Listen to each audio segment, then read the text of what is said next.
فقد قال الله تعالى في كلامه المجيد وفرقانه الحميد.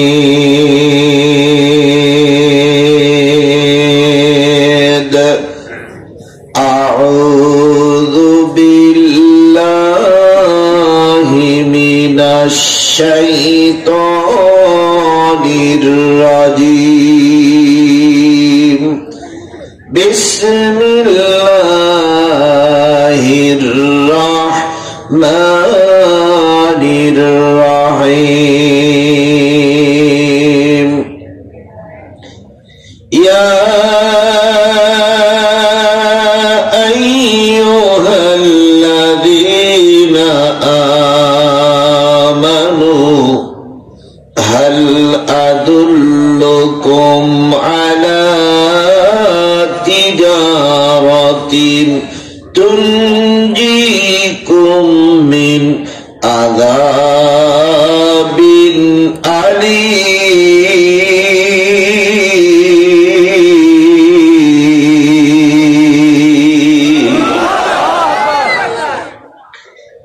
تؤمنون بالله ورسوله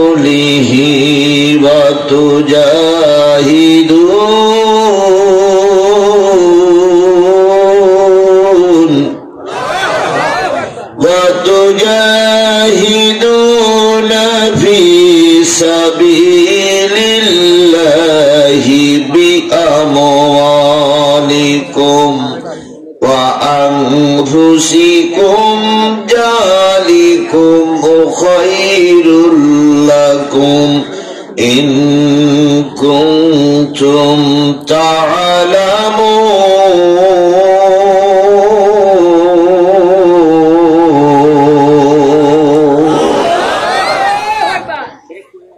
يغفر لكم ذنوبكم ويدخلكم جنات تجري من تحتها الأنهار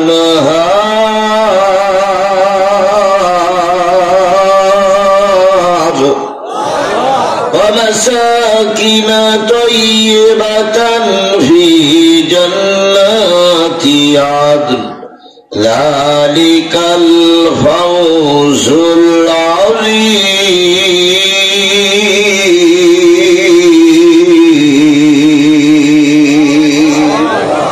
صدق الله المولانا العظيم. وعن أبي هريرة رضي الله تعالى عنه قال قلت يا رسول الله أي الأعمال الأفضل؟ قال إيمان بالله ورسوله. قيل ثم ماذا؟ قال الجهاد في سبيل الله.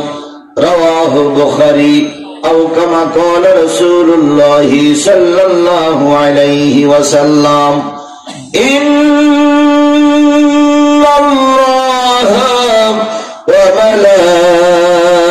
وملائكته يصلون على النبي يا أيها الذين آمنوا صلوا عليه وسلموا تسليما.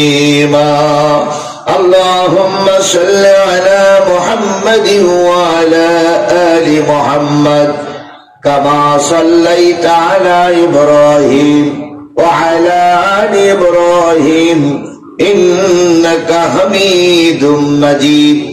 اللهم بارك على محمد وعلى آل محمد كما باركت على إبراهيم وعلى آل إبراهيم إنك حميد مجيد.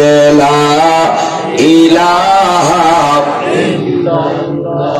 جورے جورے لا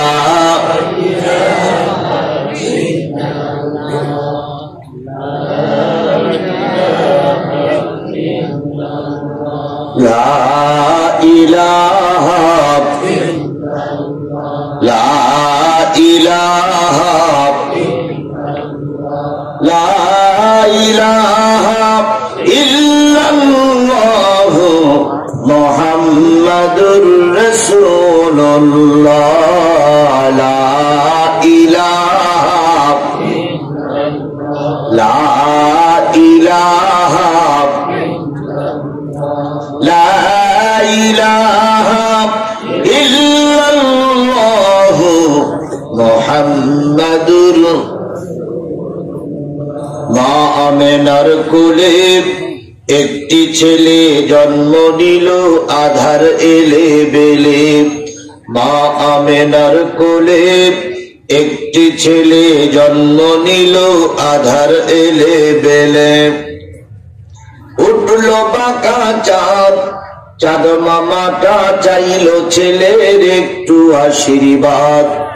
গাইল গজল ভম্রাওলি, ধরল কোকিল সুর। সুরের তোড়ে পাষাণ হৃদয় হলো যে ভাঙসুর। বইল বাতাস শান্ত হয়ে লু হাওয়া যায় থেমে। অত্যাচারীর বুকে কাঁপন যায় গো তারা ঘেমে। মেঘ কেটে ঠিকই বেলা বাড়ে বাড়ে ছেলেটিও।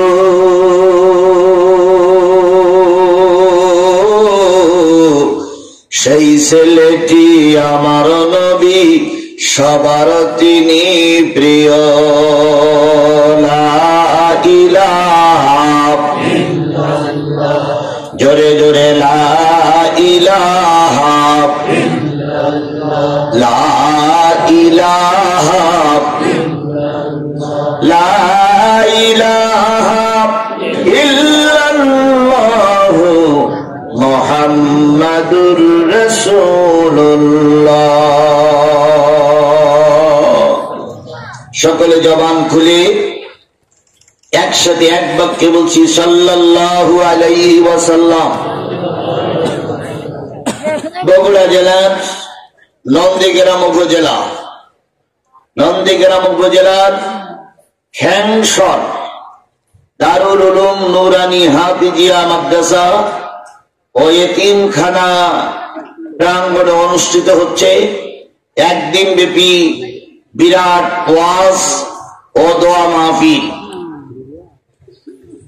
তারিখ হচ্ছে 26শে ডিসেম্বর 2024, 11ই পৌষ 1431 বাংলা, 23শে জমাদি উসানি 1446 হিজরি, রোজ বৃহস্পতিবার। আজকের এই ওয়াজ ও দোয়া মাহফিলের স্বনামধন্য সম্মানিত সভাপতি জনাব মোহাম্মদ সিরাজুল ইসলাম, সহকারী শিক্ষক RDA lab school and college Bogura. বিশেষ মেহমান হাফেজ মাওলানা মোহাম্মদ ইয়াকুব আলী, ইমাম ও খতিব ধাওয়াপাড়া কেন্দ্রীয় জামে মসজিদ শেরপুর বগুড়া। আজকের এই মাহফিলের সম্মানিত প্রধান অতিথি জনাব আলহাজ মোহাম্মদ মোশাররফ হোসেন ও জনাব মাওলানা মোহাম্মদ তায়েব আলী। মোশাররফ হোসেন হচ্ছে সাবেক সংসদ সদস্য, নন্দীগ্রাম কাহালু বগুড়া চায়। আর জনাব মোহাম্মদ তায়েব আলী সাবেক চেয়ারম্যান উপজেলা পরিষদ কাহালু। আজকের এই মাহফিলের অতিথিবৃন্দ জিয়াউর রহমান জিয়া, জনাব আলহাজ নূর মোহাম্মদ, জনাব মোহাম্মদ আব্দুল মালিক, জনাব মোহাম্মদ জিয়াউর রহমান মিন্টু সহ আজকের এই মাহফিলের বিশেষ অতিথিবৃন্দ, দাওয়াতি অতিথিবৃন্দ, আমন্ত্রিত অতিথিবৃন্দ, আলোচনা করে ধন্য করেছেন।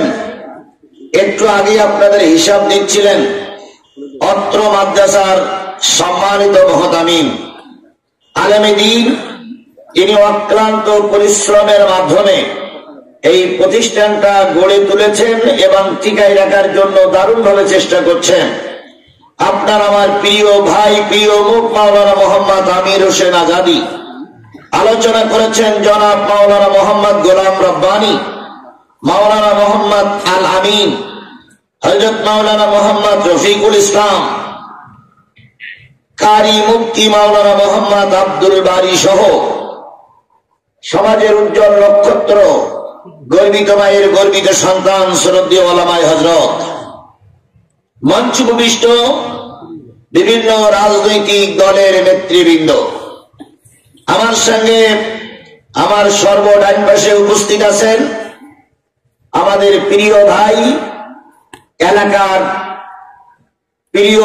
এলাকার পরিচিত মুখ জনাব আজাদ ভাই সহ অন্যান্য দাওয়াতি অতিথিবৃন্দ, নন্দীগ্রাম এবং কাহালু পাশের শেরপুরের মানুষ আছেন না নাই? হ্যাঁ, শেরপুরের মানুষ থাকা লাগবে। শেরপুর, নন্দীগ্রাম, কাহালু, শাহজাহানপুরের মানুষ আছে না? জি, আপনারা থাকবেন না আমিও জানি। সকলকে নিয়ে আবারও সালাম বিনিময় করছি। আশা করছি সালামের জবাবটা সবাই মিলে জোরে সরে দিবেন। আসসালামু আলাইকুম ওয়া রাহমাতুল্লাহি ওয়া বারাকাতুহু। আল্লাহ পাকের দরবারে কোটি কোটি শুকরিয়া যে মালিক আজকের এই মাহফিলে আপনাকে আমাকে কবুল করেছেন। সবাইকে আল্লাহ কোরআনের মাহফিলে কবুল করে না। কারোর কবুল করে যাত্রা গানে, কারোর কবুল করে সিনেমায়, কারোর কবুল করে পুতুল নাচে, কারোর কবুল করে পয়লা বৈশাখে, আর কাউকে আল্লাহ পাক টেনে হেসড়ে নিয়ে আসে কিসের মাহফিলে? কোরআনের মাহফিলে। কোরআনের মাহফিলে আপনারা এসেছেন, এজন্য খুশি না বেজা? সবাই মিলে বলুন তো, খুশি না বেজা? বলুন তো, কোরআনের চাইতে দামি কিতাব আর পৃথিবীতে কিছু আছে? এই পৃথিবীর সর্বশ্রেষ্ঠ যিনি মালিক, সবার উপরে যার মালিকানা, তিনি কে? জোরে বলেন, তিনি কে? এবার আল্লাহ রাব্বুল আলামিন হচ্ছেন আমাদের সকলের রব। কথা বলেন। হিন্দু, মুসলিম, খ্রিস্টান, বৌদ্ধ, জৈন, পাদ্রী, মুসলমান সবাই রব কে? আল্লাহ। এবার বলুন তো, পৃথিবীতে যত মানুষ এসেছে সর্বশ্রেষ্ঠ মানুষটার নাম কি? সবাই মিলে বলুন, সর্বশ্রেষ্ঠ মানুষটার নাম কি? জনাবে মুহাম্মদ রাসূলুল্লাহ সাল্লাল্লাহু আলাইহি ওয়াসাল্লাম। এবার বলুন, পৃথিবীতে যত ধর্মগ্রন্থ আছে সবচেয়ে দামি এবং সর্বোৎকৃষ্ট ধর্মগ্রন্থের নাম কি? আল কোরআনের উপরে আর কোন কিতাব পৃথিবীতে ছিল? বর্তমান আছে? নাই। তাহলে আল্লাহ শ্রেষ্ঠ, মুহাম্মদ সাল্লাল্লাহু আলাইহি ওয়াসাল্লাম শ্রেষ্ঠ। কোরআন পৃথিবীর সর্বোচ্চ বাণী কিতাব। সেই কিতাবের কথা যারা শুনতে বসেছে, বিশ্বাস করুন তারা এই মানুষদের ভিতরে সর্বশ্রেষ্ঠ মানুষ। তাহলে আপনারা সর্বশ্রেষ্ঠ মানুষে দাঁড়াই আছেন কেন? আপনারা সর্বশ্রেষ্ঠ মানুষ, আপনারা কেন দাঁড়িয়ে আছেন? যদি মনে করেন হুজুরির আলোচনা শুনবই না, বড় একটা ইট ফেলাই বেরিয়ে চলে যান আপনারা। আমিও চিঠি বড়ি থেকে আপনারা বাড়ি দেখবেন। জি, শ্রেষ্ঠ কিতাব শুনতে গেলে কিছু ভদ্রতার পরিচয় দেওয়া লাগবে। কথা বলে ঠিক না? ঠিক। আপনি মানুষ হিসাবে যে শ্রেষ্ঠ, এটা প্রমাণ দিতে হবে। আপনি কোরআনের সঙ্গে বিয়াদবি করতে পারেন না। অবশ্যই আপনি আদবের লোক, সেই হিসাবে আপনাকে অবশ্যই কোরআনের মাহফিলে বসতে হবে যদি আপনি জাতি হিসাবে শ্রেষ্ঠ হন।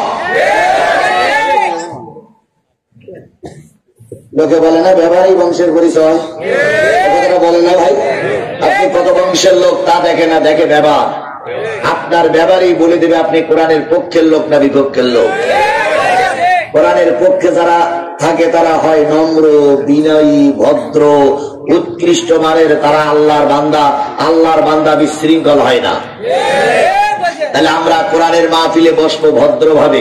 এই কথা বলার পরে যদি কেউ চলিয়ে যায়, তাহলে বুঝতে পারে ঘরে শয়তান ভর করে বসে আছে। কারণ আমি তো বলেছি কোরআনের মাহফিলে বসার জন্য, এরপরও যে কত চলে গেল বুঝতে হবে ওরা শুধু লাইভ দেখতে আসছিল, ওরা ভাবে শুনতে আসেনি। তাহলে এই অগণিত প্রমাণিত মানুষের ভিতর থেকে আল্লাহ আমাদের বাছাই করেছেন যে আল্লাহ, সেই আল্লাহর দরবারে শুকর গুজার করছি। সকলে মিলে বলছি আলহামদুলিল্লাহ। আরেকটু জোরে বলুন তো আলহামদুলিল্লাহ।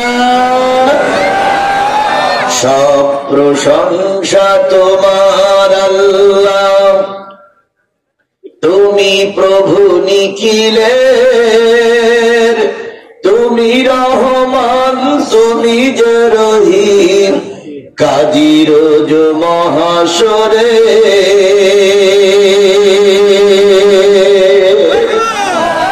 আবারও বলছি আলহামদুলিল্লাহ। সর্বকালের সর্বশ্রেষ্ঠ মহামানব, যিনি এই পৃথিবীতে এসেছিলেন কিসের বাণী প্রচারের জন্য? জোরে বলুন। এই দামি বাণী, এই দামি কিতাবের বাণী প্রচার করতে যেয়ে নবীজির জীবনের অনেক ঘাত প্রতিঘাত পার হতে হয়েছে। কথা বলেন ঠিক না বেঠি? আল্লাহর নবী সাল্লাল্লাহু আলাইহি সাল্লাম সবচেয়ে উৎকৃষ্ট মানের লোক ছিলেন, ভালো মানব ছিলেন। তারপরেও আবু জেহেল বাহিনী তাকে সহ মুসলমানদেরকে 3.5 বছর জেলের ভিতরে আটকে রেখেছিলেন। নবীর চাইতে ভালো মানুষ সমাজে কেউ ছিল না, তাকেই জেল খাটতে হয়েছে। কিসের অপরাধে? কোরআন বলার অপরাধে। বলুন তো নবী জেলে গিয়েছিলেন কোন নারীর সঙ্গে অবৈধ সম্পর্ক রাখার কারণে? নাউজুবিল্লাহ, আল্লাহ মাফ করুক। বলুন তো নবী জেলে গিয়েছিলেন কোন জমি ফাঁকি দেওয়ার অপরাধে? নবী জেলে গিয়েছিলেন কোন মিথ্যা মামলার অপরাধে? নবী জেলে গিয়েছিলেন কিসের জন্য?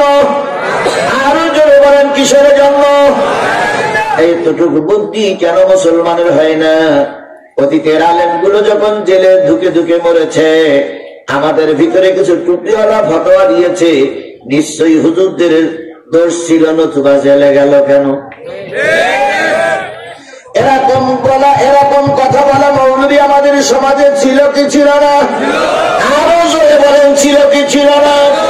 আমি প্রায় জায়গায় বলি, আলেমরা জেল খাটত না যদি আলেমদের বিরুদ্ধে কোন আলেম ফতোয়া না দিত।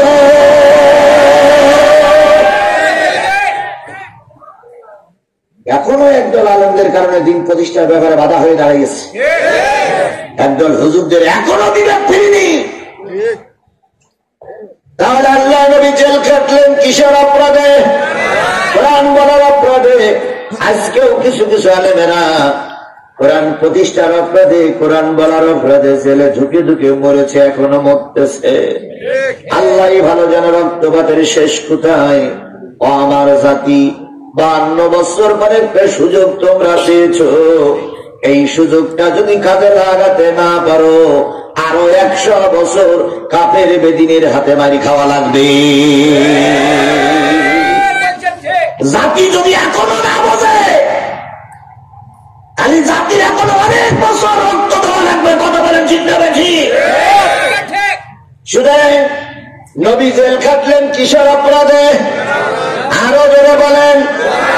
এখানে অনেক ভাই জেলে গিয়েছিলেন। জেলে গেলে পানি পাওয়া যায়, জেলে গেলে রকমারি খাওয়া পাওয়া যায়, জেলে গেলে বাইরের থেকে টাকা লাগানো যায়, ভিতরে টাকা পয়সা থাকলে কোনো সমস্যা হয় না। আর তোমার আমার নবী যখন জেলে ছিল, নবীজি নিজেই বর্ণনা করেছেন, বাইরের সাহাবীরা শোনো, 3.5 বছর জেলে ছিলাম। অনেক সময় খাওয়া জুটতো না, খাওয়া হতো না। গাছের ছালগুলো চিবাইয়ে চিবাইয়ে খেয়েছি, শুকনো চামড়া গুলো চিবাইয়ে চিবাইয়ে একটু নরম করে পানি দিয়ে গিলে ফেলেছি। আমাদের যারা সঙ্গী সাথী ছিল, কারোর 7 দিন 8 দিন পর্যন্ত পেশাব হতো না, কারণ বাইরের পানি ভিতরে না ঢুকলে পেশাবের প্রশ্নই ওঠে না। সাহাবী আজমাইনগণ পায়খানা করেছে, ছাগলের পায়খানার মতন শক্ত পায়খানা হয়েছে। কত কষ্ট করেছে নবী, শুধুমাত্র কি প্রচারের জন্য? আরো জোরে বলেন, দিন প্রচারের জন্যই শুধু নবী কষ্ট করেছে। সেই নবীর নামে আজকে দুরূদ আর সালাম দিয়ে শুরু করছি। সকলে মিলে বলছি সাল্লাল্লাহু আলাইহি ওয়াসাল্লাম। এক কালেমায় রুচি রুজি আর এক কালেমায়ে ফাঁসি, এক কালেমায়ে রুটি রুজি আর এক কালেমায়ে ফাঁসি। কোন কালেমায়ে থাকবে তুমি জানাও জগতবাসী, এক কালেমায়ে রুটি রুজি আর এক কালেমায়ে ফাঁসি। বলুন তো, নবী কষ্ট করেছিলেন তবু কি কারোর কাছে মাথা নত করেছিলেন? হকের পক্ষে থাকলে, সত্যের পক্ষে থাকলে আপনি যদি একা হন, নন্দীগ্রামের মাটিতে আপনি একা কথা বলবেন, বাতিলেরা ময়দান ছেড়ে দেবে। কারণ জানেন নেতা বাতিলের কাছে মাথা নত করে।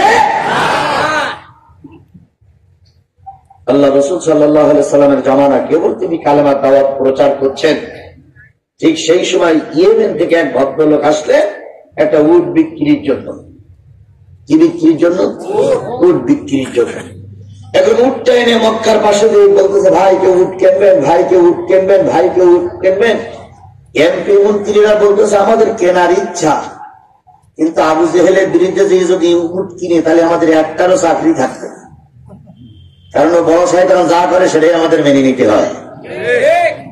বিগত 16 বছর কিন্তু ওই কায়দায় গেছে। বড় শয়তানেরা যেটা বলিস ওটাই আইন। কথা বলেন, কথা বলেন, কথা বলেন। এখন ওদের পক্ষে দালালি করা অনেক লোক কিন্তু কায়া পায় নাই। এখন তুমি বলিস বিরাট একটা তাসবিহ এসে মনে হচ্ছে যে জান্নাত থেকে পালাই আইছে আল্লাহ বলি। সে লোকগুলো কি এর ভিতরে আছে? আছে, আমি দেখতেছি। আছে না? আমি দেখতে পাচ্ছি। আপনি আমার চোখে চেহারাই দেখতে পারবেন না, কারণ আপনারা অনেকবার আমার মাহফিল থেকে নামাইতেছেন। অনেকবার আপনারা আমার মাহফিল উঠতে দেননি। আপনারা ভালো করেছিনি, ভালো করেছিনি, ভালো করেছি।